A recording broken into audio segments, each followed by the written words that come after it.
মেহেরপুর জেলায় ৩,৪০০ জন কৃষককে গ্রীষ্মকালীন পেঁয়াজ চাষের জন্য সরকারিভাবে বিনামূল্যে বীজ সহ নানা উপকরণ প্রণোদনা দেওয়া হয়েছে।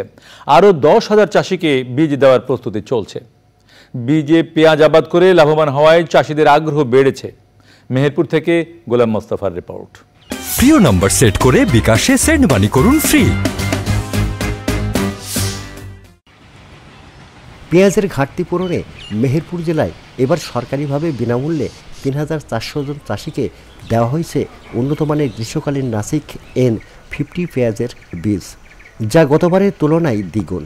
এছাড়াও এর সাথে দেওয়া হয়েছে সার, কীটনাশক ও নগদ অর্থসহ নানা উপকরণ। সরকারের প্রণোদনা হিসাবে এই যে নাসিক যে N50 পেঁয়াজ গ্রীষ্মকালীন পেঁয়াজটা আমরা করছি এবং আমাদের পাশাপাশি আমার কৃষক আছে এই মাঠটা পুরো আমাদের এই গ্রীষ্মকালীন এই পেঁয়াজটা উৎপাদন হবে।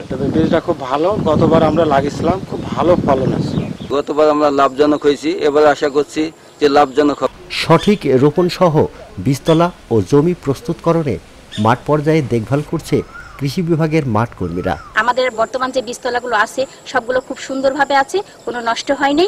আর সেই বীজতলা থেকে আশা করছি যে বীজতলা যে পরিমাণে আছে তার সেই পরিমাণ হিসাব করে মেহেরপুরের চাহিদা মিটে এবং মেহেরপুরের বাইরের জেলাগুলো চাহিদা পূরণ করার কিছুটা সক্ষম হবে।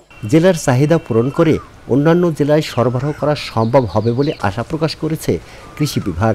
মেহেরপুর জেলা বন্যামুক্ত এলাকা হওয়ায় এখানে গ্রীষ্মকালীন পেঁয়াজ অন্যান্য ফসল আবাদ ভালো হয়।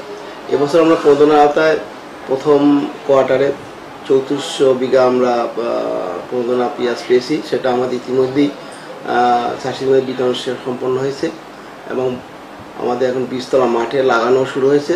স্থানীয় কৃষকদের মধ্যে গ্রীষ্মকালীন পেঁয়াজ চাষের চাহিদা বাড়ায় আরও ১০,০০০ চাষিকে পেঁয়াজ বীজ দেওয়ার প্রস্তুতি চলছে বলে জানিয়েছে কৃষি বিভাগ। Golam Mostafa, channel I, Meherpur.